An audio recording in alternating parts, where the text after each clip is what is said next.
suis ravie de terminer cette émission avec probablement les 2 entrepreneurs les plus dingues que j'ai jamais croisés dans ma carrière. Ça fait quand même à peu près 15 ans que je suis journaliste économique, donc autant vous dire que j'en ai vu passer.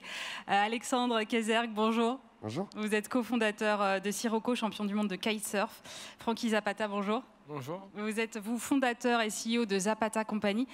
D'abord, tous les deux, est-ce que vous avez conscience du point auquel vous faites rêver toute cette assemblée ?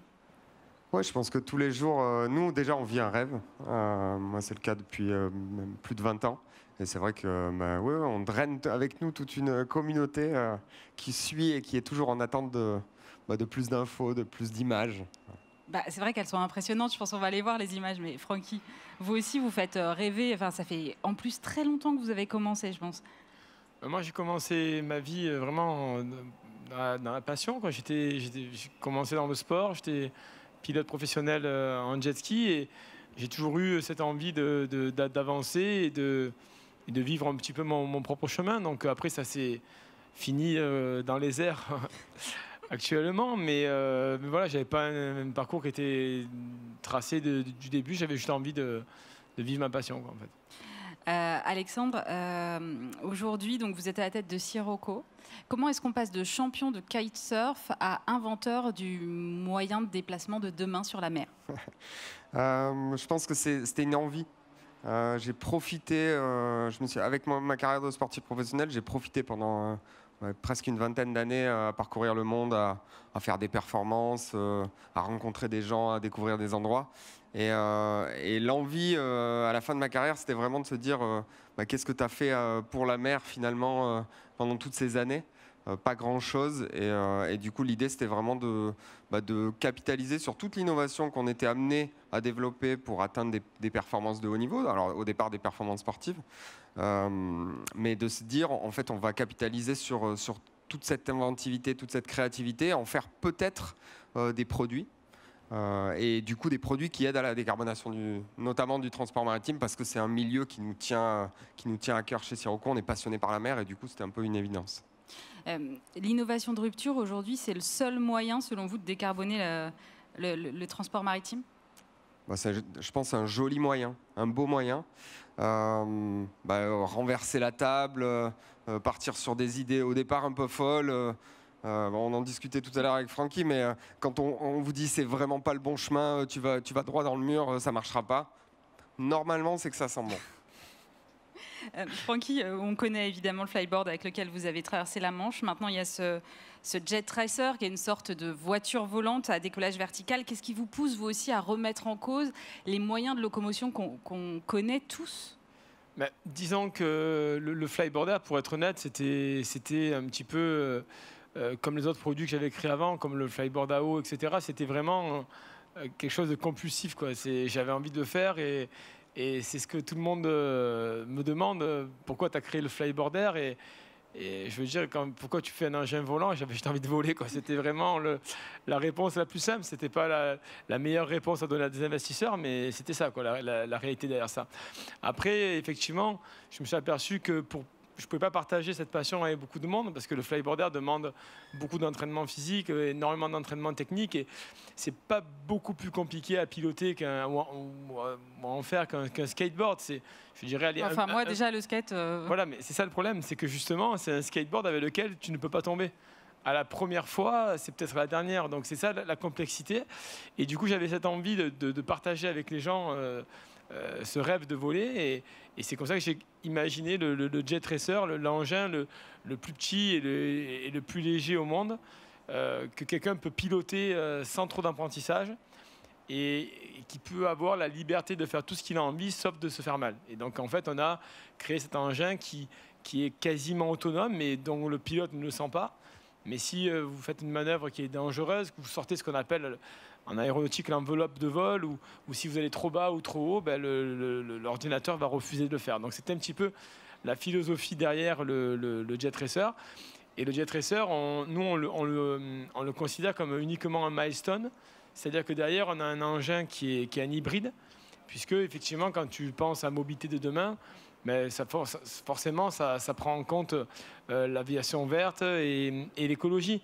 Mais c'est là où on a souvent été critiqué avec le flyboard et même récemment avec le jet racer. Mais les gens n'arrivent pas à comprendre que si tu essaies de solutionner tous les problèmes de ta vie en une fois, ça ne marche jamais. Si tu essaies de solutionner tout dès le départ, tu ne démarres jamais. Donc nous, on essaye d'avancer par étapes. Et effectivement, déjà voler, c'est compliqué, c'est pas si simple que ça. Rester en l'air, ça nous a pris 3 mois pour créer le flyboarder, 6 ans pour être sûr quand je monte dessus que je vais rester en l'air. Donc après, il fallait faire la même chose avec un engin autonome. Et maintenant, il fallait imaginer comment on va d'un point A à un point B avec une empreinte de carbone inférieure à n'importe quel véhicule qui existe aujourd'hui, roulant ou volant. Et ça a été une partie extrêmement intéressante et qu'on a solutionné il y a de ça à peu près 1 an. Et maintenant, voilà, on avance par étapes et c'est ce qui d'une idée, d'une passion, tu arrives forcément après à dessiner si tu es compétent et si tu es bon, parce que quand tu es passionné, tu peux y penser 24 heures sur 24 à ton idée, mais tu deviens performant et en étant performant, tu peux imaginer un futur, une entreprise et un business model. En écoutant Francky, je me rends compte à quel point derrière tout ce que vous faites tous les deux, il y a énormément d'ingénierie. Alexandre, est-ce que vous pouvez nous parler de cette innovation que vous avez mise au point chez Sirocco ? Alors c'est marrant, moi j'ai pas du tout le profil d'ingénieur, je viens du marketing, du commerce, je sais raconter des belles histoires. Mais par contre, je me suis entouré d'une équipe de très très haut niveau, à la fois avec un background d'ingénierie mécanique, mais en particulier mécanique des fluides. On a des docteurs en physique dans l'équipe et toute une partie développement de logiciels. Et ce qu'on a créé chez Sirocco, alors au départ pour la recherche autour de notre engin de vitesse propulsé par le vent, on a eu besoin de développer un logiciel. Et ce logiciel-là, on l'a transformé en plateforme de jumeaux numériques. Bon, c'est un petit peu complexe, mais en gros, on arrive à reproduire le comportement de notre engin de vitesse, mais aussi de n'importe quel navire qui flotte sur l'eau. Et du coup, qui peut être un cargo ou un navire de croisière. Du coup, reproduire son comportement et comment il va réagir à la mer, au vent, à ses systèmes de propulsion, pour optimiser sa consommation d'énergie. Et en particulier, réduire leur consommation énergétique et leur impact environnemental. C'est là qu'on a réussi à faire la différence et à vraiment montrer qu'on pouvait développer de l'innovation. Donc aujourd'hui, on a une partie de l'équipe qui est dédiée au développement de notre plateforme de jumeaux numériques, qui est un logiciel, et qu'on commercialise auprès de l'industrie du transport maritime. Oui, parce que je crois qu'il y a 8 brevets dans les tuyaux, c'est ça ? Alors, 8 brevets, c'est toute la créativité autour de la conception de cet engin de record. On en parlait encore avec Francky tout à l'heure. Alors, on n'a pas forcément l'idée de absolument cacher tout ce qu'on fait, mais on développe plein d'idées. Alors, il y en a qui serviront qu'à la technique du record, et puis d'autres qui potentiellement pourront être développées commercialement. Francky n'a pas la même problématique, puisque tout de suite, son engin, aujourd'hui, il a une vocation à être commercialisé partout dans le monde. Nous, notre engin de vitesse, il a vraiment il nous sert vraiment à driver de l'innovation, à développer des briques technologiques. Et pas forcément, ça n'a pas forcément une vocation commerciale tout de suite. Alors, puisque vous parlez de ce record de vitesse, vous visez donc de pulvériser le record de vitesse sur l'eau, 150 km/h, je crois, c'est ça ? Oui, c'est ça. D'abord, on en est où ? Et 2, pourquoi un tel objectif ? Est-ce que c'est nécessaire aujourd'hui d'avoir, je parlais de la traversée de la Manche de Francky tout à l'heure, mais c'est nécessaire d'avoir des coups de projecteur comme ça pour pouvoir attirer derrière des investisseurs ? Alors avant tout, c'est se fixer, Francky le disait tout à l'heure, des milestones, des objectifs à atteindre. Quand on a démarré ce projet-là, on ne voulait pas juste faire 122 km/h. Le record actuel, il est à 121 km/h, propulsé par le vent. L'idée, c'était pas de faire... En Namibie, le pilote est australien. Mais l'idée, c'était que si on faisait 122, on aurait amélioré le concept qu'a le record. Ça aurait pu être un chemin aussi, j'allais dire, facile, quoique, c'est pas sûr. Mais l'idée, c'était vraiment de se dire, OK, on fait table rase, on part d'une feuille blanche. Qu'est-ce qu'on peut créer pour aller vite sur l'eau propulsé par le vent ? Et là, on développe, on fait un brainstorm avec toute l'équipe. On a des gens de l'extérieur qui sont venus nous aider, des pilotes de parapente, des gens du monde de l'hélicoptère ou bien sûr de l'architecture navale. Et de là, on brainstorm et on choisit une voie. Et du coup, on est parti sur un concept qui est jamais vu dans le monde de la vitesse à la voile, avec une capsule qui vole au-dessus de l'eau, prise entre la traction d'un kite géant qui va faire 50 mètres carrés et un foil sous l'eau retenu par un câble. Donc de là, quand tu présentes la chose à des aficionados de la voile, ils te disent non mais mon gars, ça marchera pas. Donc là, tu te dis c'est bon, potentiellement il y a du on va pouvoir pousser le truc. Et puis en fait, pour répondre à votre question, où on en est aujourd'hui, aujourd'hui on a un prototype radiocommandé qui fait 2,40 m de long, avec beaucoup d'inventivité, du coup, c'est radiocommandé, donc il a fallu concevoir des systèmes de contrôle, des automatisations du foil, etc. Et aujourd'hui, on a ce concept-là, ce proto qui vole. Pas exactement comme Francky, qui est encore un petit peu en contact avec l'eau, qui vole à 1 mètre au-dessus de l'eau. L'idée, c'est d'avoir un vol stable pendant plusieurs minutes. Là, aujourd'hui, on est autour de... Bon, je vais un peu spoiler le truc, mais autour de 15-20 secondes. L'idée, c'est vraiment d'arriver à stabiliser le vol pendant le plus longtemps possible. Et puis, je suis sûr qu'on a plein de choses à échanger avec les équipes de Francky, parce qu'on a beaucoup de problématiques en commun. Mais oui, la stabilité des engins, non, en premier lieu? Oui, nous, en fait, c'est la base de stabiliser nos engins volants, parce que dans les airs, en fait, c'est uniquement les genres d'engins qu'on construit, ces engins, on va dire, instables, ils se stabilisent par leur propre propulsion. Et du coup, stabiliser l'engin, c'est compliqué, mais après, la redondance de la stabilisation, c'est là où finalement, nous, on a été obligés d'innover, c'est-à-dire vraiment, comme je disais tout à l'heure, rester en l'air, quoi. C'est-à-dire que n'importe quel système puisse avoir une défaillance, mais qui ne conduit pas à l'accident dramatique. Comment vous voyez la mobilité du futur? Est-ce que demain, on sera tous comme vous, c'est-à-dire demain, tous dans les airs? Parce que la voiture volante, on en entend parler depuis des années, on a quand même bien du mal à la voir venir. Alors en réalité, notre flyboarder, c'est exactement comme tu disais, c'est un démonstrateur en fait de notre technologie et ça nous permet vraiment d'évoluer. Donc c'est comme ça qu'on met les briques en place et qu'on les essaye. Et ensuite, on travaille par milestone, mais effectivement, le jet racer que les gens ne s'inquiètent pas, on ne compte pas le déployer dans les centres-villes.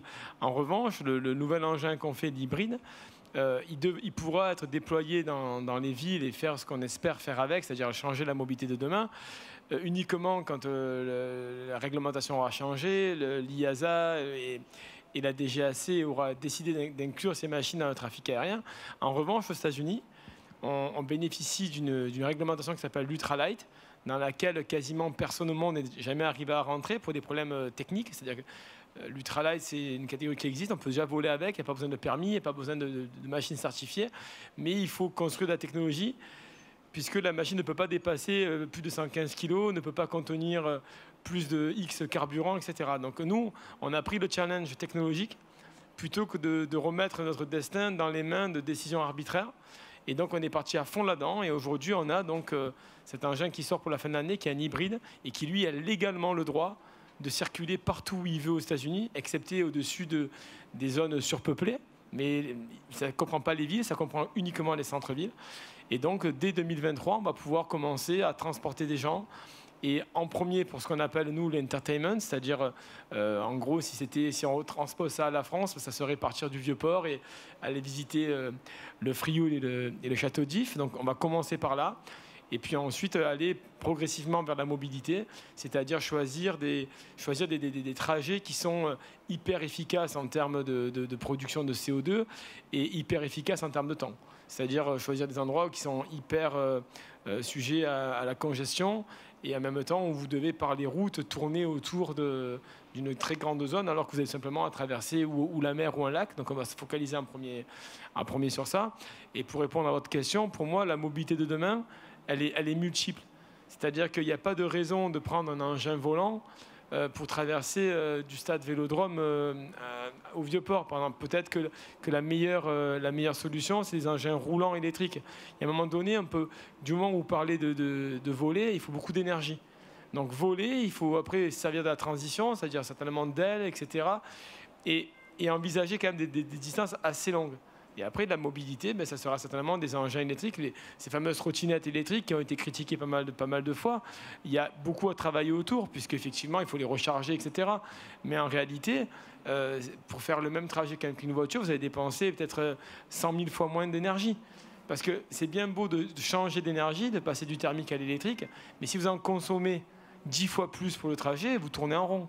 Donc pour moi, un SUV électrique, ça n'a pas de sens. Vous voyez ce que je veux dire? Par contre, une voiture, comme à l'époque, les défis que faisait Shell avec les voitures où il devait aller le plus loin possible avec 1 litre, une voiture comme ça électrique, là, ça a du sens. Parce qu'avec 3 watts, vous parcourez 20 km.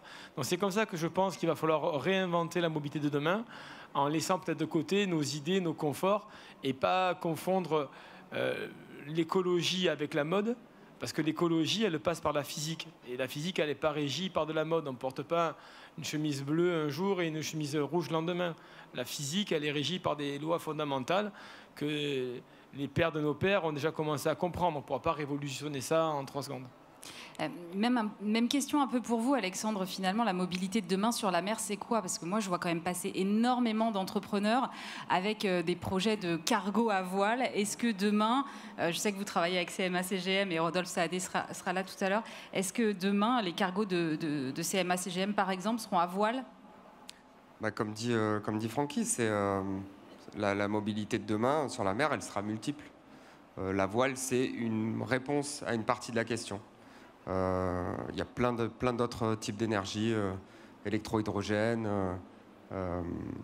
carburant de synthèse, LNG qui est utilisé aujourd'hui. Donc, de toute façon, c'est une industrie qui a besoin de faire sa transition et qui a besoin de trouver des solutions et montrer factuellement qu'une solution est meilleure qu'une autre. Et c'est là où Sirocco se positionne, on est un vrai tiers de confiance avec le logiciel qu'on a développé, où on a à la fois les fournisseurs de solutions qui viennent déposer leur modèle numérique sur notre plateforme, l'armateur qui vient faire le jumeau numérique de son navire et voir quelle va être l'influence des différents systèmes de propulsion, leur efficacité par rapport à ces contraintes opérationnelles. Donc il y a des routes où la voile marchera parce qu'il y a du vent, mais il y a des routes où il n'y a pas de vent. Et où il faudra d'autres systèmes de propulsion. Et l'idée, c'est que nous, on croit beaucoup au mix énergétique. Donc, ça sera vraiment un mix, un hybride aussi, de plusieurs solutions de propulsion. Et il y a besoin d'intelligence pour justement combiner ces différents modes de propulsion. Aujourd'hui, on parle justement de cargo à voile. Il y a énormément de prototypes. Oui. Non, il y a énormément de concepts. Il y a quelques prototypes. Et certains qui commencent à être implémentés. Donc on a besoin d'énormément de connaissances sur ces différents systèmes, sur leur efficacité, faire de la simulation et qui donne des retours sur investissement, des visions à long terme sur ce que peut coûter, rapporter et ce qu'on peut économiser aussi en termes d'impact environnemental. Francky, vous avez aussi des possibles débouchés pour tout ce qui est secteur de la défense et des secours, j'imagine. Vous en êtes où là-dessus ? Disons que pour la défense, on est toujours en discussion ouverte. On a des visites régulières de gens de la DGA et aussi des demandes régulières par email d'autres pays. Honnêtement, c'est quelque chose qu'on laisse, qu'on travaille sur ça en parallèle. Moi, je viens du monde du récréatif, je viens du monde de la compétition et du défi. Je ne viens pas forcément du monde militaire, mais effectivement, répondre à des problématiques que ces gens peuvent avoir, c'est quelque chose qui peut me passionner aussi, qui peut, à terme, surtout dans le contexte actuel, peuvent servir. Et dans le domaine, on va dire, de la sécurité ou de ce qu'on appelle, nous, les first responders, on a aussi beaucoup de demandes pour nos engins, parce que, en fait, comme je disais tout à l'heure, le Jet Tracer est un milestone, mais en revanche, au moment où tu réalises des machines que personne n'a fait avant, hein, je veux dire, bon, j'aime pas appeler ça des pionniers ou quoi que ce soit, mais quoi qu'il en soit, c'est un fait. Un peu quand même.